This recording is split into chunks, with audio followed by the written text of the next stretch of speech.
What's good, R&B squad? This is Ruth. I trust that this message meets you guys in good spirits. If you're new to this family, we don't believe that you're here by accident. Welcome. We're happy to have you, and Jesus is, of course, always happier. The word I have today comes from some things that the Lord spoke with me in my private time with Him. Now, as I was sitting in my private time with the Lord, I heard the words Numbers chapter 17. Numbers chapter 17, and I was instructed of the Lord to go to this chapter and to read it. And as I read it and I sat with Him, He explained to me what He was trying to say through this chapter. Now, for those of you whom this word is for, you will know that it is for you by the details. Please eat the meat, spit out the bone, take what's for you, and leave the rest. Now, Numbers chapter 17 is not a very long chapter, so I'm going to go ahead and read it, and then I'm going to put it in the description box for those of you who would like to study it on your own time. And if this word is for you, I recommend that you do study Numbers chapter 17 on your own time, in your private time with the Lord. So I'm reading from the New King James Version. And this is the chapter where Aaron's rod bears fruit and flowers. And the Lord spoke to Moses, saying, Speak to the children of Israel, and get from them a rod from each father's house, all their leaders according to their father's houses, 12 rods. Write each man's name on his rod.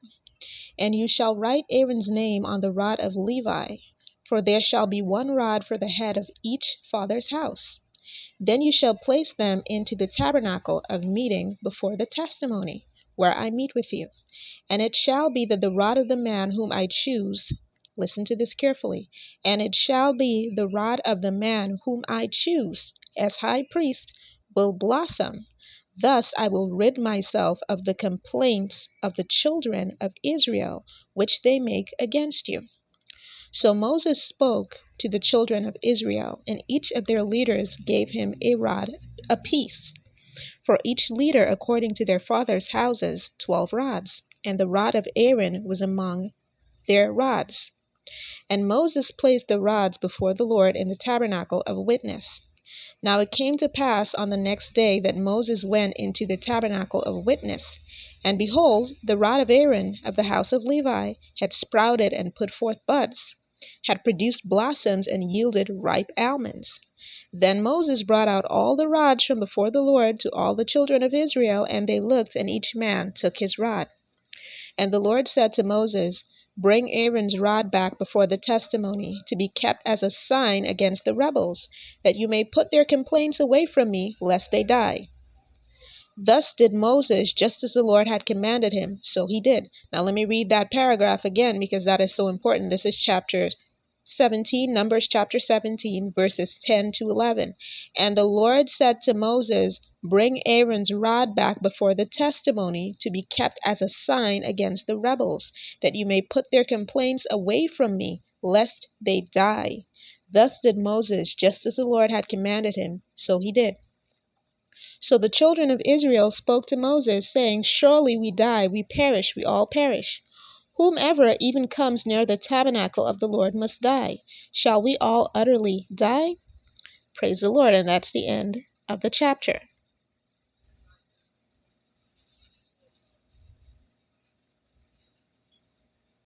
So now for some context. In Numbers chapter 17, there were those amongst the people of Israel who believed that Aaron did not rightfully earn his title as high priest. They believed that the only reason he became high priest was because he was Moses' brother, and that Moses was practicing favoritism. So the Lord was like, okay, since y'all have a problem with Aaron being selected as high priest, and you think that it was all Moses doing and not my doing, here's what I'm going to do. Why don't we take a vote? We're going to vote, and I'm going to let y'all know whom I choose as high priest, whom I think is the best man for the job. And here's how the Lord went about proving to them that he had indeed chosen Aaron. Now, in my studies of this chapter, I was led to theenduringword.com. That is a website that the Lord leads me to from time to time when I am conducting some studies regarding the Bible. And so I'm going to read what I found on there so that, again, I can give this further context. And I want y'all to understand something. The request was made for, and this was God's request. He requested that 12 rods from each of the houses of Israel be brought in, including the rod of Aaron, into the tabernacle. And then the rod of the man that he chose as high priest would be the one to bear not just fruit, but flowers as well. And here's what's interesting about that. See, there was no way, it was not biologically possible. It was not possible in the natural world for those flowers to grow out of that rod, or for that rod to bear fruit. It was not possible, because these rods were not, it's not as if they had been freshly picked off a tree just the day before or anything like that. That's not what happened. These rods were rods that were fashioned out of tree bark. They had been cut, they had been polished, they were not in any way attached to a tree with a root. So there was no way that these rods, these dead pieces of wood, could bear fruit, not in the natural world. So if they bore fruit, if they bore flowers, that would have to be a miraculous act. It would have to be an act of God. So let me read for y'all what I found on the Enduring Word, and I'm going to put the link to this article in the description box as well for those of you who would like to study it.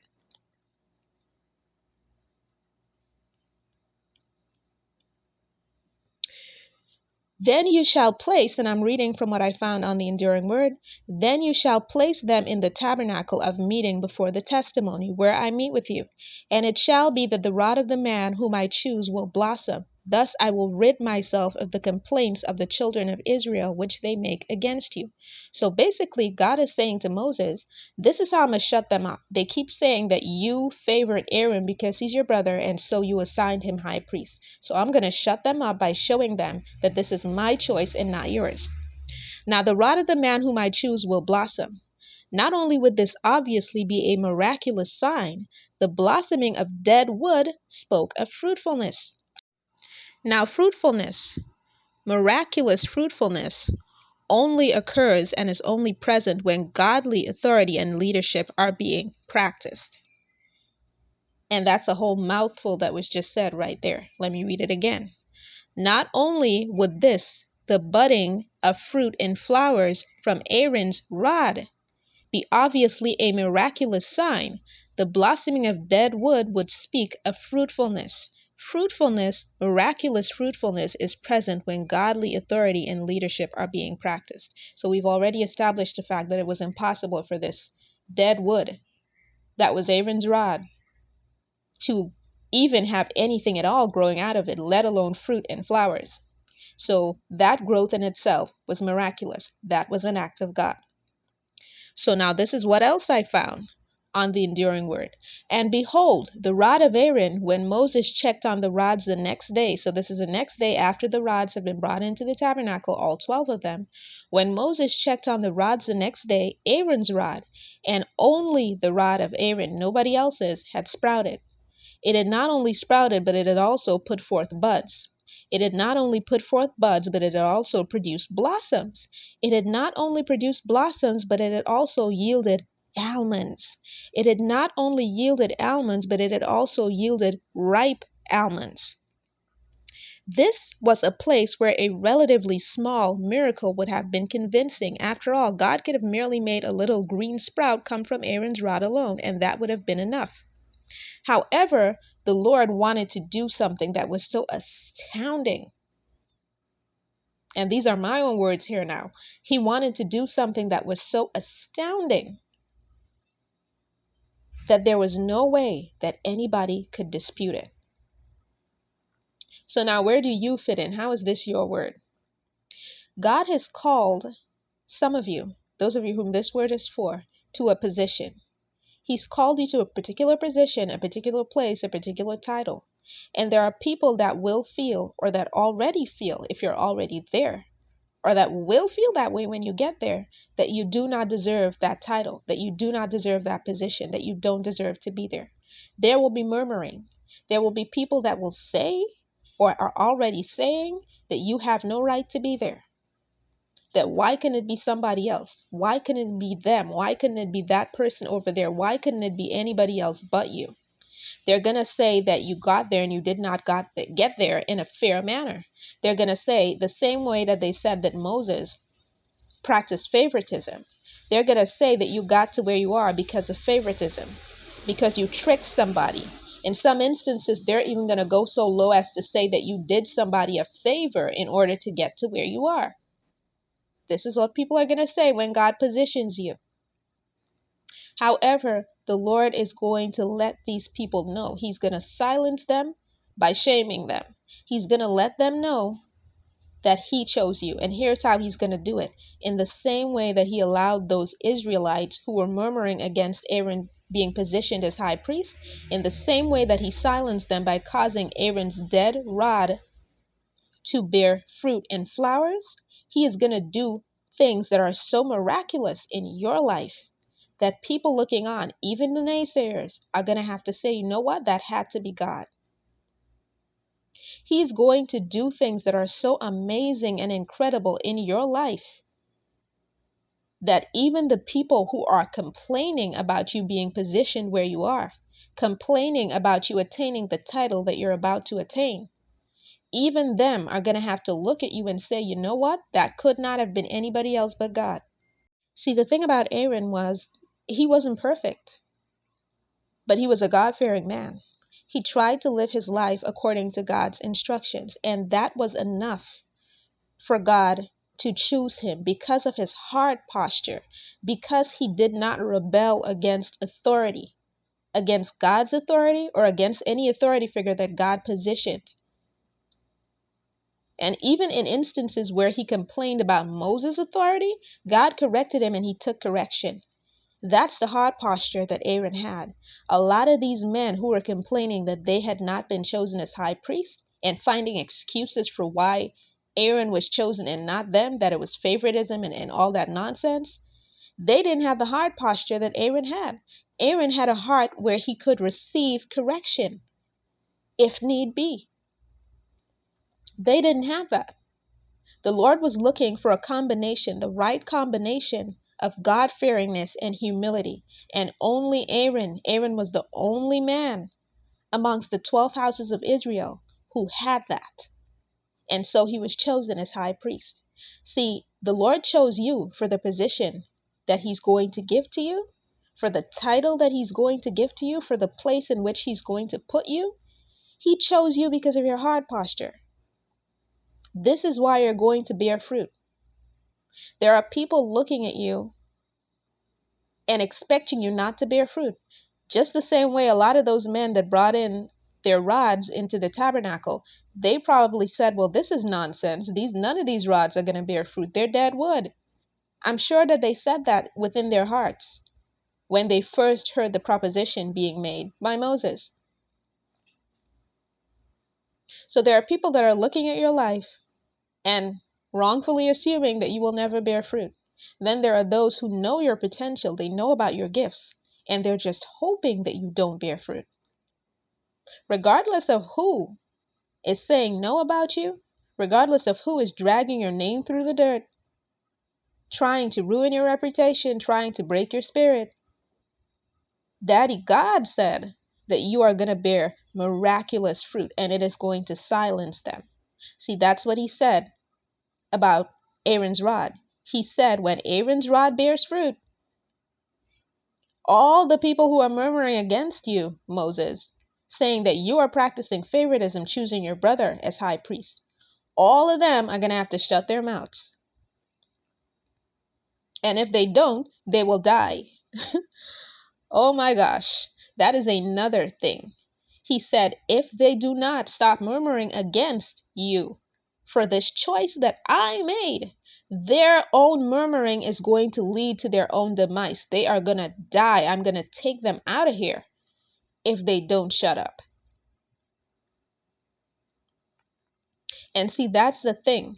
People don't understand how dangerous it is to come for people who are chosen by God. It is dangerous. Why put yourself in that place? Why put yourself in danger? When anyone speaks against a chosen one of God, somebody who God chose for a particular position, they put their own selves in danger. They're in danger of judgment.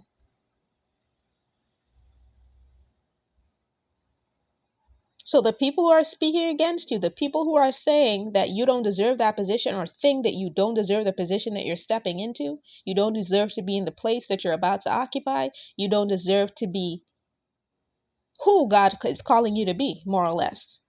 These people, they need to be careful because they are bringing danger and curses upon their own selves by saying that, by talking about you in this manner.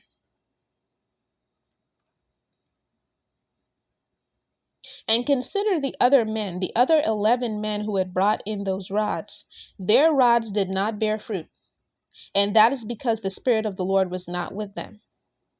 And this is how people are going to know that God chose you, because while you are bearing fruit and they're murmuring against the fruit that you're bearing, their lives are going to be fruitless. This is how they'll know, whether they like it or not, that God has chosen you. Wherever the presence of God is, there's fruit. Wherever the presence of God is, there is fruit. The only place that is fruitless is a place where God is not present. And so the people murmuring against you, the people calling you out of your name, the people saying that you don't deserve the position that God is about to give to you, you don't deserve that spot, they ain't got no fruit. Whatever it is they're trying to do, whatever they got going on, it is not bearing fruit, and that is because the presence of the Lord is not with them. And it's that simple.